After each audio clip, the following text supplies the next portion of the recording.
Subscribe to ULO and never miss out on our weekend and racing festival tips, with more racing coverage on our website at ulo.co.uk.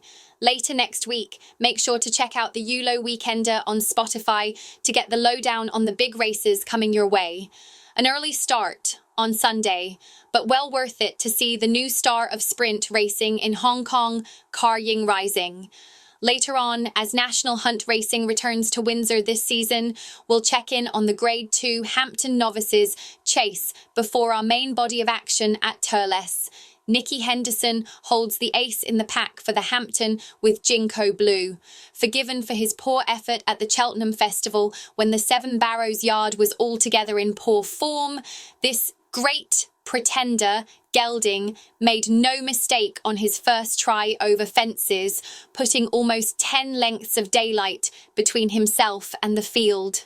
Quite probably more to come, and with Nicky Henderson firing in the winners, hard to oppose in the field of just the three. Sunday's nap lines up in the mare's chase at Turles, where Gavin Cromwell's Only by Night looks one out of the top draw and can make it a hat-trick here if seeing out this trip. She's been kept to around the 2-mile mark for all but one of her 9 starts under rules, but did win a Lingstown point over 3, so every chance she will get this trip.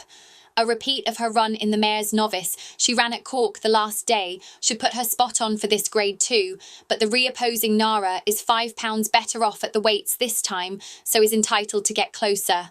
Spindleberry won on her first try over fences and completes the list of dangers, but Only by Night is easy to back. Our next best is Sporting Glory, going to post in a novice hurdle earlier on the Turles card.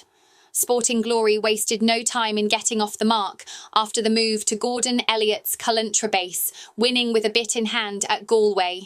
He's had a break since that run in October, but this looks a nice warm-up for whichever of the Grade 1 races he will go for at the Dublin Racing Festival in a fortnight's time.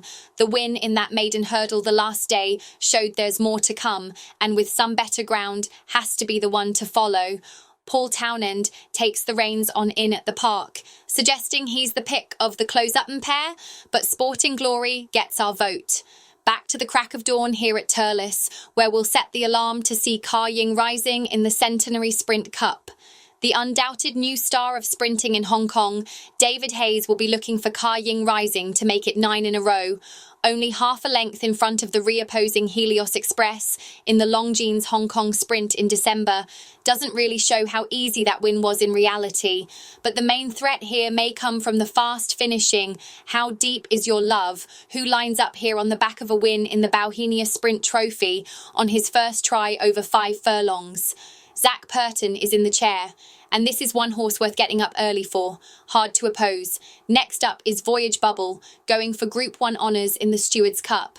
We gave him for the Hong Kong Mile back in December, and he didn't disappoint, getting the better of the fancied Japanese raider, Soul Rush. With California Spangle not looking the force of old, though the return to the mile might be in his favour, it could be Galaxy Patch that gives Voyage Bubble the most to think about. This pair are drawn next to each other in stalls 3 and 4, so expect plenty of pace from the off, with Voyage Bubble continuing to cement his place as Hong Kong's best miler. Later on, back at Turles, the Horse and Jockey Hotel Chase is a cracker for the grade, where we'll side with Gordon Elliott's Field Door, who couldn't stay with Henry de Bromhead's Jungle Boogie at Ascot, but can take this en route to the Ryanair at Cheltenham. There's a whole squad lining up for Willie Mullins, with Kill Crew It, Classic Getaway, Appreciate It and Blood Destiny, with the last of these the pick of Paul Townend, but Fieldor has returned a better model this term, so gets the nudge to add to the 2 wins over fences. Blood Destiny has topped the markets this week, but needs to show he's back to his best after a long break, so Classic Getaway may prove to be Fieldor's main rival.